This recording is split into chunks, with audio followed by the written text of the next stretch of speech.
Baba. Abi çok güzel bir evladım. Allah kahretsin. Bir tane. Yok baba. Hadi evladım. Umarım boşlar var.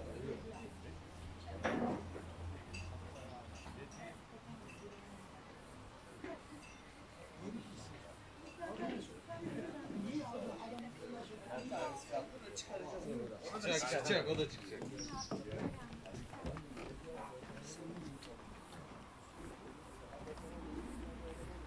Hakan abi.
Ne haber, nasılsın?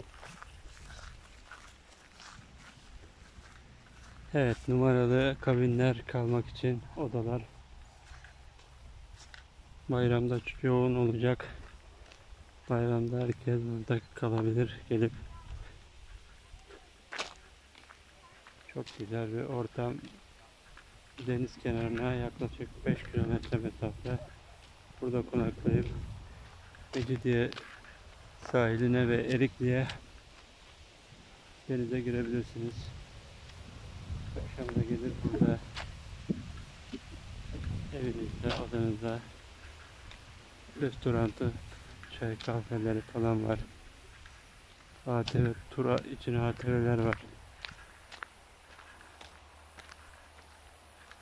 Güzel bir ortam. Demircioğlu Camping.